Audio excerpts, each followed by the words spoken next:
పిల్లలకి స్కూల్ పాఠశాలైతే పేరెంట్స్‌కి స్కూల్ పేరెంట్స్‌శాల.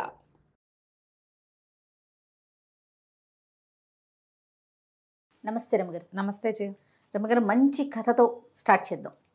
ఒక వ్యాపారస్తుడి దగ్గర ఒక ఎద్దు ఒక గాడిద ఉన్నాయి. ఎద్దు గాడిద ఉన్నాయి. అయితే ఎద్దుతోటి పని చేయించేవాళ్ళు, గాడిదతోటి కూడా బరువులు అవి మోయించేవాళ్ళు. అది వాకిట్లో ఉండేది. ఒకనాడు ఎద్దు గాడిద మాట్లాడుకుంటున్నాయి. ఇందులో ఒక లొసుగే ఉందంటే, ఈ వ్యాపారస్తుడికి జంతువుల భాష తెలుసు. వినపడిందంటే అతనికి అర్థమైపోతుంది. అవి ఏం చెప్తున్నాయో ఏమనుకుంటున్నాయో ఆయనకి తెలుసు. ఒకనాటి సాయంకాలము అతను వాకిట్లో పడుకుని ఉండగా ఎద్దు గాడిద మాట్లాడుకుంటున్నాయి. ఆ ఎద్దు చెప్తోందనమాట, నువ్వెంత సుఖంగా ఉంటావో, హాయిగా ఏదో నీకు నచ్చిన గడ్డి మేస్తావు, నీ మెళ్ళలో తాడు ఉండదు, నీ మీద బరువు ఉండదు. బరువు వేసినప్పుడు వేస్తారు, లేనప్పుడు లేదు. నువ్వు ఎంత నిదానంగా నడిచినా నీ కథ నడిచిపోతుంది. గాడిద నిదానంగానే నడుస్తుంది, పరిగెత్తదు గుర్రంలాగా. గాలపింగ్ అవి ఉండవు దానికి, అటా పోతూ ఉంటుంది. ఏదైనా ప్రయాణాలప్పుడు నిన్ను వాడతారు, లేకపోతే నువ్వు ఇష్టారాజ్యంగా తిరుగుతావు, స్వేచ్ఛ విహారివి నువ్వు. నా బతుక్కి స్వేచ్ఛ లేదు, పాడు లేదు. ఈ కట్టువైకేసి కట్టేస్తారు, తెల్లవారేసరికి నా మెడ మీద కాడి పడిపోతుంది. ఇక దున్నో అని దున్నిస్తారు, మెళ్ళు పుళ్ళు పడిపోతున్నాయి. ఏదైనా ప్రయాణం అనగానే బండి కట్టేస్తారు, బండి కాడి మోసి ఈ కాడి మోస్తే ఏది నాగలి మోస్తే ఏమో ఒక బరువు, మట్టి దున్ను బరువు అంతా, మట్టి దున్ను ప్రెషర్ అంతా నా మీదే కదా. అక్కడి నుంచి ఒంటెత్తి బండి, మా బండి ఉందిరా అని ప్రతి వాళ్ళని పిలిచి బండి ఎక్కిస్తారు. ఆహారమా అంతంత మాత్రం. నా దారిని నేను పోయి రుచికరమైన గడ్డి మేయటానికి వీలుండదు, ఎండుగడ్డి వేస్తారు. పొలంలో అంతా పచ్చగా కనపడుతుంది, ఎక్కడ తలొంచి గడ్డి మేయటానికి అవకాశం ఏముంటుంది? దానికి అవకాశం లేదు. నా జీవితం ఇట్లా అయిపోయిందని ఎద్దు చాలా దుఃఖంతో పరిపరి విధాలుగా వాపోయింది.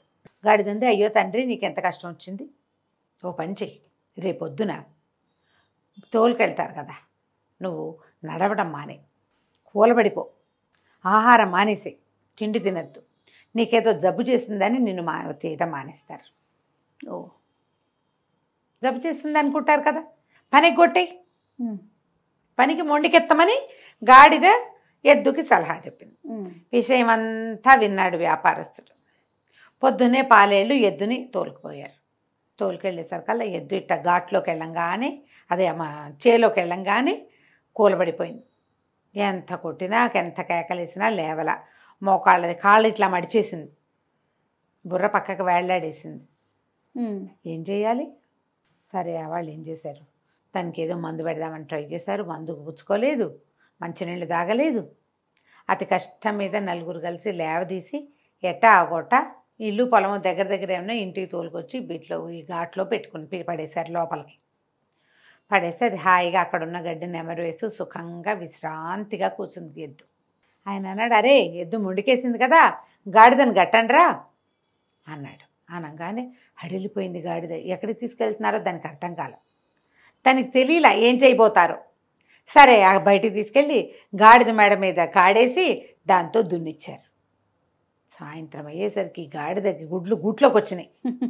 దానివల్ల అవ్వలేదు. అంతేగా, ఇంత బరువేట ఎద్దు ఎంత ఎత్తు ఉంటుంది, ఎంత బలిష్టమైంది. గాడిద ఎంత ఉంటుంది, దాని బతుకు పాపం. అక్కడి నుంచి ఈయన అన్నాడు, రేపటి నుంచి ఎద్దేటాకు మూలపడింది కాబట్టి గాడితోటి దున్నిద్దాం, దాన్ని అక్కడే ఉంచేసేయండి ఎద్దుని, దీని సంగతి చూద్దామన్నాడు.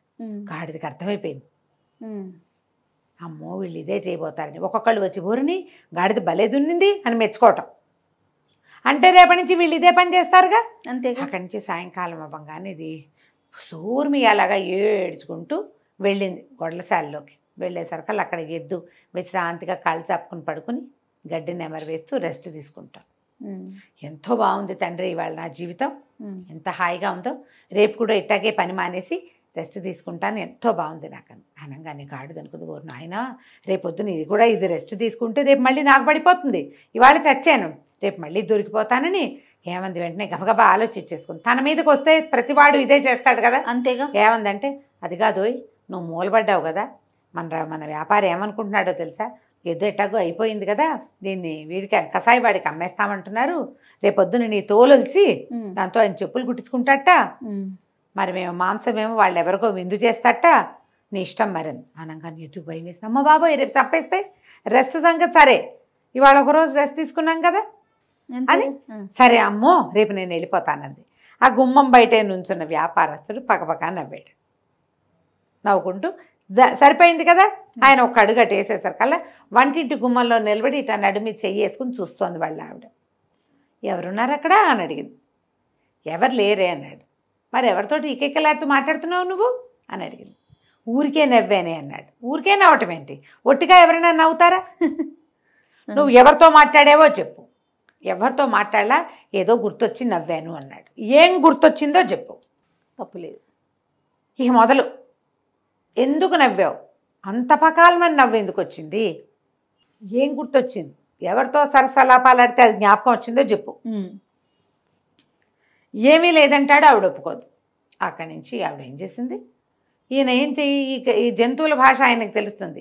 ఆ రహస్యం ఎవరికైనా చెప్తే ఆయన తల పగిలి చచ్చిపోతాడు. ఆయన ఆ విద్యకున్న శాపం అది. గొడ్డును ఇది గాడిద మాట్లాడుకుంటున్నాయి, దాని రోగం కుదిర్చాను అని చెప్పాడు అనుకో పెళ్ళానికి, అయినవుటు. చెప్పలేడు. ఎందుకు నవ్వావో చెప్పమంటుంది. ఏ విషయం గుర్తొచ్చిందో చెప్పడానికి ఏమీ విషయం లేదు.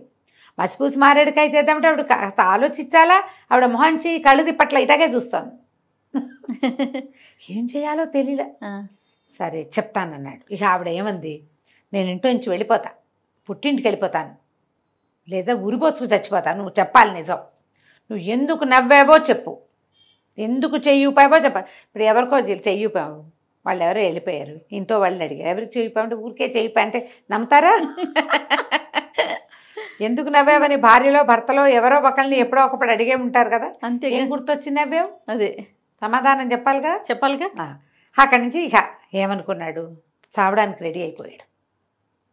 చెప్పేయాలి, ఇంకా ఈ రహస్యం చెప్పేయాలి. కాకపోతే తన టైం చెప్పేస్తే పుసుకొని చచ్చిపోతే ఈ ఇల్లు వాకిలి వీలునామా ఇవన్నీ ఏట. అక్కడి నుంచి ఏం చేశాడు, గబగబా వీలునామా రెడీ చేశాడు. చుట్టాలు పక్కాలు అందరినీ ఒకసారి కంటితో చూద్దామని అందరినీ రమ్మన్నాడు. కూతుళ్ళు కొడుకులు, ఒకళ్ళిద్దరు మనవలు, వియ్యంకుళ్ళు, బావమరుదులు, 2-3 మరదళ్ళు, 2 బొదనగారులు, మొత్తం గుంపంతా చేరారు వీళ్ళింటో. చేరాక ఏమైంది, ఇంతలో వాళ్ళ ఇంట్లో ఓ కుక్క కోడి కూడా ఉన్నాయి. ఆ కుక్క అదే పనిగా ఆయన కేసు చూస్తూ పాపం చచ్చిపోవడానికి సిద్ధపడ్డాడు మహారాజు అనుకుంటూ దీంట్లోకి చూసింది. మన కోళ్ళ దీంట్లోకి, కోళ్ళ గూడు ఉంటుంది కదా, ఒక పెద్ద గూడులో ఒక పెద్ద పుంజు, 50 పెట్టెలు ఉన్నాయట. కోడి పుంజు ఒకదాని మించి ఒకదాని మీదకి దాటుతూ ఆడుకుంటుంది వాటితోటి, పెట్టెలతోటి. ఈ కుక్క అడిగిందట, ఏమై పుంజు, మన ఆసామేమో మనని పోషించేవాడేమో పెళ్ళానికి సమాధానం చెప్పలేక చావడానికి సిద్ధపడ్డాడు. నువ్వేమిటయ్యా అంటే, చక్కగా 50 మంది పెట్టెల్ని భలే మెయింటైన్ చేసినావో, ఆయన ఒక్క పెళ్ళాన్ని మెయింటైన్ చేయలేకపోతున్నాడు. ఒక భార్యకి సమాధానం చెప్పలేక చావడానికి సిద్ధపడ్డాడు. నువ్వు ఒక్కడివి, ఒక్క పుంజుంది, 50 పెట్టెలుంటే ఇన్ని పెట్టెలతోటి సరసల్లాపాలు భలే బాగా ఆడుతున్నావు నువ్వు, ఏమిటో నీ రహస్యం అంటే. ఏముంది రహస్యం, ఎవరి మెథడ్స్ వాళ్ళకు ఉంటాయి. ఎందు పుంజు, సరే నీ మెథడ్ నీకుందనుకో, నీ రహస్యం నా చెప్పకు. మన యజమాని ఏం చేయాలంటే, ఏం చేయాలంటే లోపల తీసుకెళ్ళి విరగబాదేయాలి పెళ్ళాన్ని. ఇంకోసారి ఇలాంటి ప్రశ్నలు అడిగామంటే చంపేస్తానంటే సరిపోతుంది. అది అక్కడే నిలబడి ఉన్న యజమాని మొత్తం విన్నాడు. అర్థమైంది ఆయనకి. కుక్క కోడి మాట్లాడుకుంటున్నాయి, ఈయన వినపడుతున్నాయి కదా. సరే ఆ వచ్చిన చుట్టాలందరినీ పలహారాలు చేయండి అని, ఏమే ఇలారా అని చెప్పి ఆవిడ లోపల తీసుకెళ్ళి వాళ్ళ వాకిట్లో తుంగ ఉందట, తుంగగడ్డి, అదేట దీనిలాగా చెరువుల్లో మొలుస్తుంది. 2 పోసలు లాక్కెళ్ళి లోపల తీసుకెళ్ళి చితబాదేశాడు పెళ్ళాన్ని. నేను ఎందుకు అయినా నవ్వుతా, నువ్వు నన్ను అడగడానికి వీల్లేదు, చచ్చినా చెప్పండి. మళ్ళీ అడిగావో మళ్ళీ తగులుతాయి దెబ్బలు. శభాష్ అనగానే ఆవిడ, మరి వీళ్ళందరినీ ఎందుకు పిలిచారు, ఎందుకైనా పిలుస్తా, అది నా ఇష్టం, ఏది అడగటట్లేదా, నువ్వేం అడగడానికి వీల్లేదు, కాపురం చేస్తావా దెబ్బలు తింటావా ఏదో ఒకటి చెప్పన్నాడు. ఆవిడేమో నాకు దెబ్బలదు, నేను కాపురం చేస్తా, ఇంట్లోనే ఉంటా, ఎవరికీ చెప్పను.